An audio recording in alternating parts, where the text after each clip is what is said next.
Today, I want to share with you 10 recent archaeology finds that confirm the validity of events referred to in the Bible.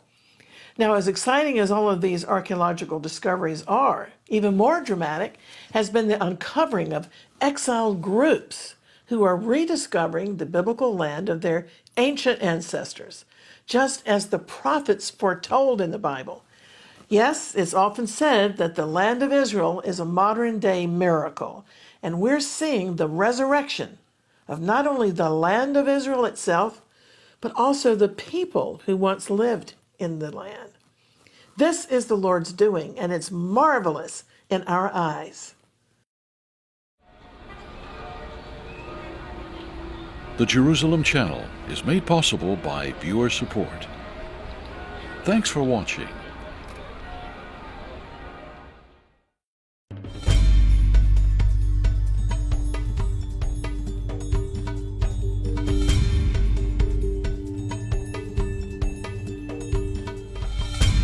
Shalom, I'm Christine Darg, and welcome to the program.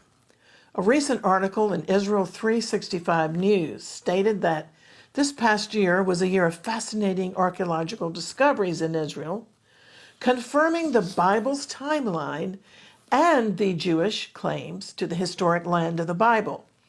This news is highly important, especially since we live in the age of skepticism regarding the Bible. I want to share with you today some of these top 10 archaeological finds, and also we'll include in this broadcast more news about living archaeology, how the lost tribes of Israel are being rediscovered in the nations and are actually being brought home even in turbulent times. The nation of Israel has become like a living museum of the Bible.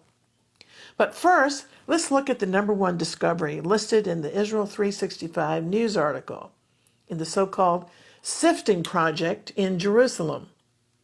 Over 200,000 volunteers from all facets of society, both Israelis and foreigners, including some of our own ministry team, have taken part in sifting soil from the Temple Mount.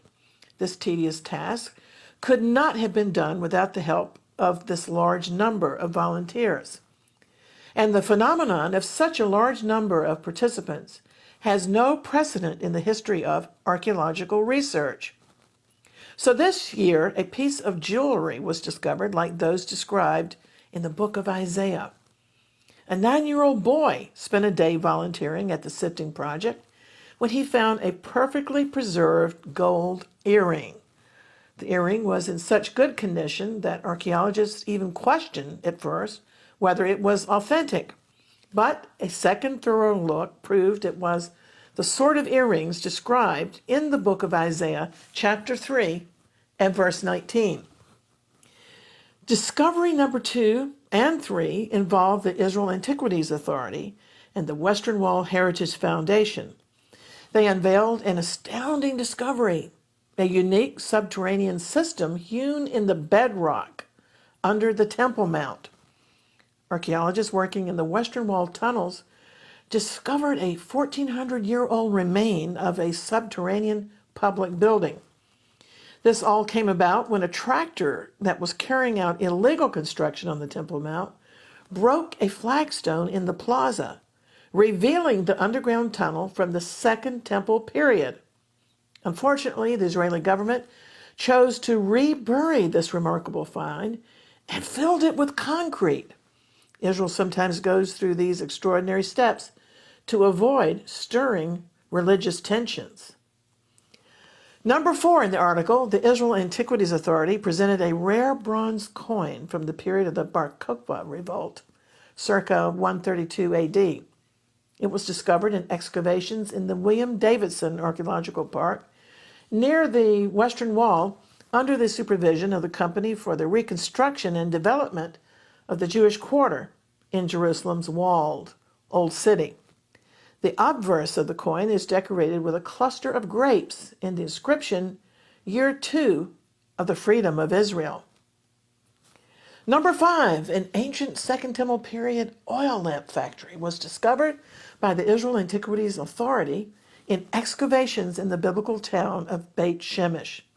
hundreds of ceramic oil lamps, 2 bearing symbols of the menorah, and stone lamp molds for their production were found, along with terracotta figures, which were made about 1600 to 1700 years ago.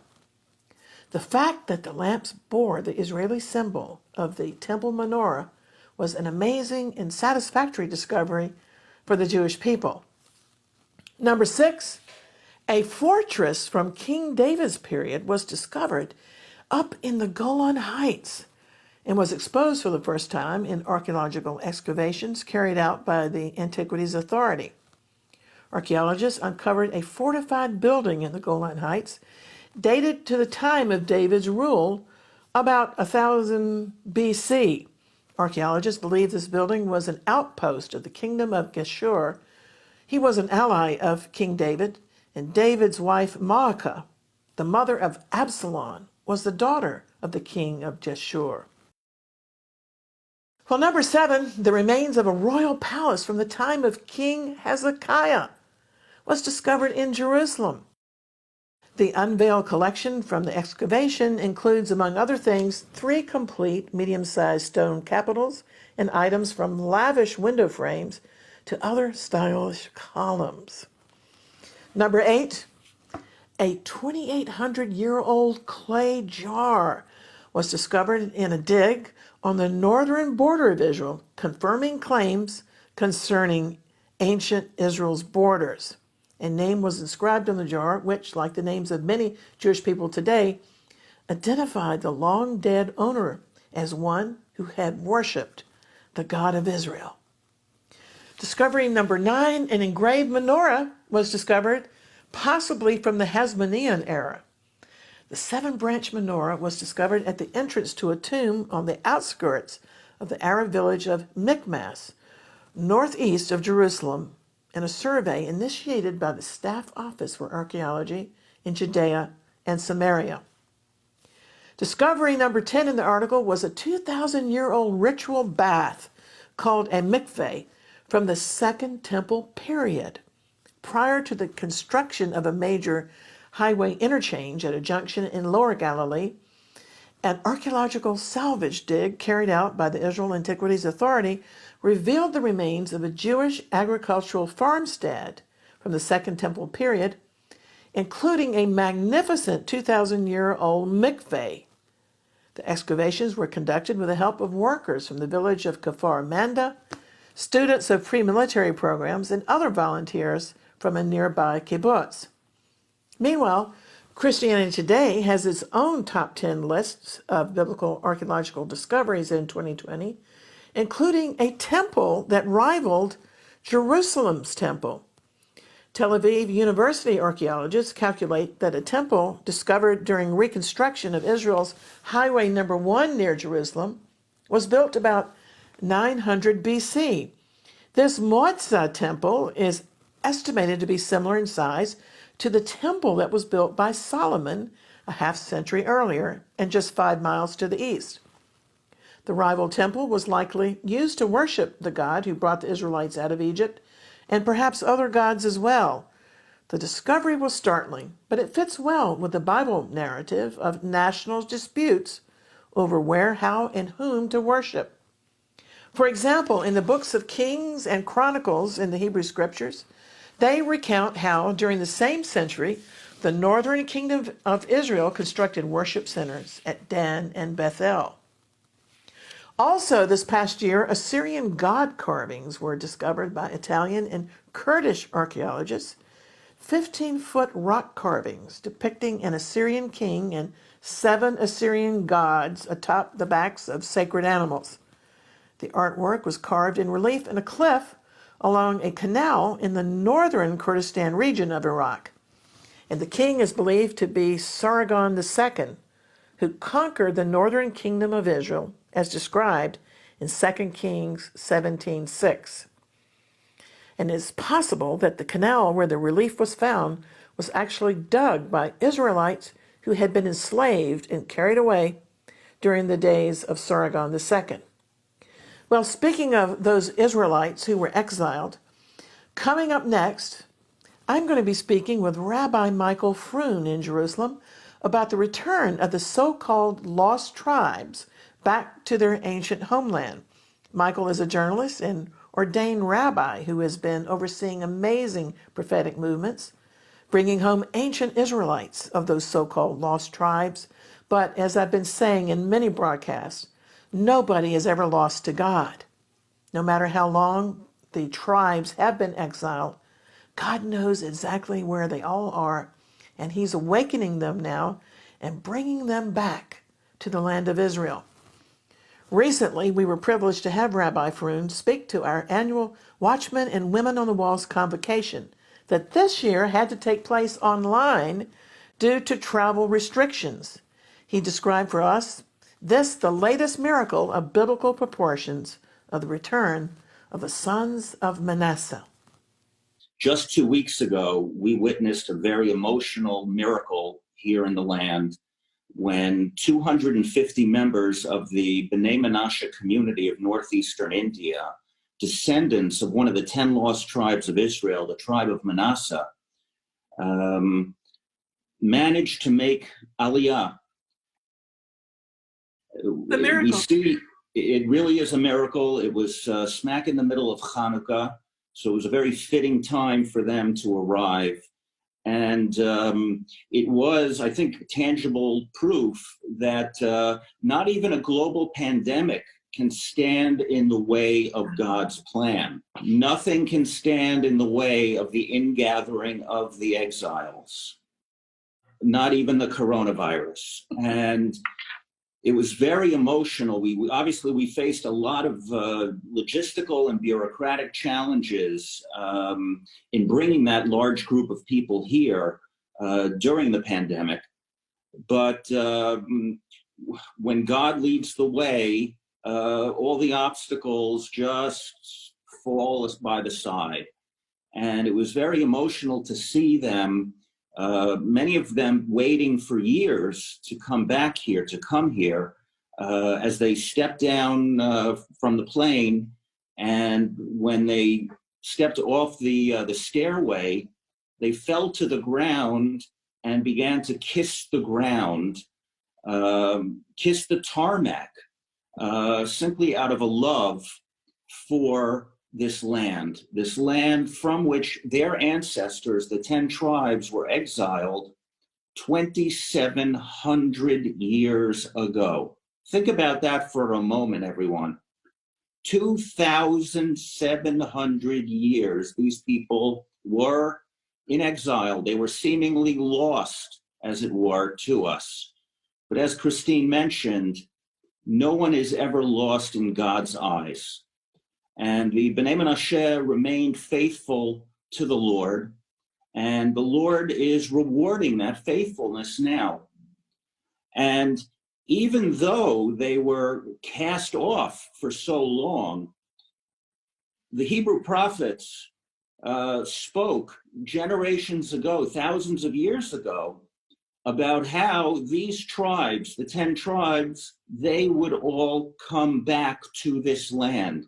If you open the Hebrew prophets and you look at them and the wording that they use when they talk about the ingathering, over and over and over again, they say, Israel and Judah will come back. Israel and Judah.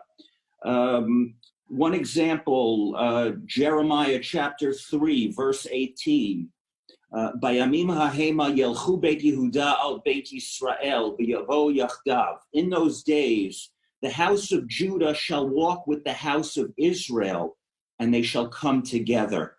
Judah and Israel. Judah are the Jews, such as myself, descendants of the tribe of Judah. The Bnei Menashe are not descendants of Judah. They are descendants of Israel. We, our generation, is privileged to be living in an age when those words, and it's not just Jeremiah, as I mentioned, it's Zechariah in chapter 10, verse 6. It's Ezekiel with the famous image where God tells him to take 2 branches in his hand. I think it's chapter 36 or 37. And God tells him one branch represents Judah, the other branch represents Joseph, and to bring them together, and then God will forge them as one, into one. That is happening right now. When B'nai Menashe step off that plane and step onto the land of Israel and return to Zion, those are the words of Ezekiel coming to life before our eyes. Well, Michael, tell us about the organization that you're heading up to bring home the tribes to Israel.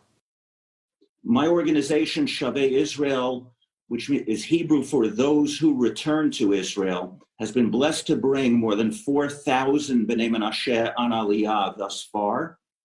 There are still another 6,500 in India who are waiting to come. We are determined. We will not stop as long as God gives us health and energy and the resources we need. We're going to continue to do everything we can to bring his children home. And I've said this, Christine, as you know, I've had the merit to speak to your, in years past when you were able to visit here, I had the merit to speak to your groups. And forgive me if I'm repeating myself, but I really do believe that this is something of biblical significance. It's a sign that the redemptive process is moving forward. And another aspect of that is the excitement, the enthusiasm that I see among many Christians for this return to Zion. And this is something we should never take for granted. It's become routine. Thank God, in a way, it's become routine that Christians such as yourselves love Israel, pray for Israel, support Israel. 50 years ago or 100 years ago, it would have been unthinkable. No one would have imagined that Jews and Christians, despite our theological differences, would be standing together and partnering in the fulfillment of the divine plan. And that too, of course, was foreseen by the prophets. Rabbi, we see you sitting there with a photo of Israel's visionary founder, Theodore Herzl, looking over your shoulder. And this is not to flatter you, but I can see such a similarity between the two of you, physically and spiritually. Just as Theodore Herzl was a visionary of the Jewish state and even requested that his bones, like the patriarch Joseph, be carried to Israel when the Jewish state was finally declared, you also are a visionary like Herzl, helping to bring back the living bones of the found tribes, not the lost tribes, but those that have been found in India and elsewhere. And this is the Lord's work. It's marvelous to see Ezekiel chapter 36 coming to pass, the two sticks of Judah and Israel being reunited, and Ezekiel chapter 37 also happening, the dry bones of Israel being resurrected. And it was wonderful to hear you quote in Hebrew that not just Judah, but the Israelites will return and the two sticks will be joined back together again. We're eyewitnesses. But it grieves me how much of the church is ignorant of these prophetic happenings. I'm trying to educate the church to be biblically correct and not politically correct so that they won't miss the extraordinary times that we're privileged to be living in. I've always mentioned a verse that I'm sure you're all familiar with, but it really opened my eyes and changed my perspective on this whole matter, is Isaiah 49:22, where God says that you, the nations of the world, you are going to carry our sons and daughters back to the land. I never understood, frankly, at least at the beginning, I never understood why Christians cared so much that Jews were returning to Israel, or why they got so excited about it. I didn't understand why. And then I came across that verse and I realized that too is part of the divine plan. And if it's good enough for Isaiah, It's good enough for me. And if we look at that verse for just a moment, a brief moment, the imagery, the visual imagery of that verse is so compelling, it's so powerful. You will carry our sons and daughters back to the land. The verse could have just said, the nations of the world will help the Jews go home. It's not what it says. You will carry us. What does it mean when you carry something? Well, first of all, it means you are involved, actively involved, hands-on. When you carry something, you are elevating it from its current place and you are taking it to its proper destination. That's what it means to carry us. So I know you're all praying for Israel. I know you're all supporting Israel and loving Israel. Please take a moment the next time you pray and put in a little extra prayer in there that God should touch the hearts and minds of Israel's decision makers to keep the aliyah of the lost tribes and of the Bnei Menashe going forward, that the Lord should please bless my organization, Shavei Israel, and our efforts with the resources, with the energy, with the determination that we need to fulfill his will, to serve him in joy and in humility, and to bring his children home to Zion as soon as possible. How many continents or countries have you been involved in bringing home the tribes in this great work of fulfilling Bible prophecy? Well, we've been blessed to bring, there are the Chinese Jews of Kaifeng in China, the Anusim or the Marranos, as you mentioned, from Spain, Portugal, southern Italy, and South America, the Subotnik Jews of Russia, the hidden Jews of Poland from the Holocaust, as well as other such communities, all of whom, despite what the Jewish people have been through for the past 2,000 years, the massacres, the expulsions, the forced conversions, the persecutions, nonetheless, they have managed to hold on to that Jewish spark inside, which is cannot be extinguished. And they too now are making their way back to the land of their ancestors. It's so fascinating to me that I dare say 99.9% of the people in the churches don't even know that there are Chinese Jews, but they're also coming home. Yes, and in fact, that too was foreseen in Isaiah chapter 49, verse 12, where God talks about the ingathering of the exiles. The last three words of the verse are Ve'ela me'eretz Sinim, and those from the land of the Sinim, Sinim. What is Sinim? Those from the land of the Chinese will come back. So that too was foretold by the Hebrew prophets thousands of years ago. And our God is faithful. We've been speaking with journalist and Rabbi Michael Froon from Jerusalem about the astonishing developments of the found tribes of Israel, not the lost tribes, but the tribes that have been found and are indeed returning back to the land of Israel, even in the midst of the COVID crisis, despite travel restrictions. Our God is never thwarted by what's going on, and he's well able to restore the Jewish people at any time that he chooses. And the time is now.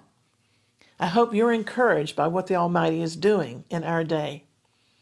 In conclusion, it's my prayer always for God to give the church his heart for Israel and to pray that all of God's purposes for Israel will come to pass.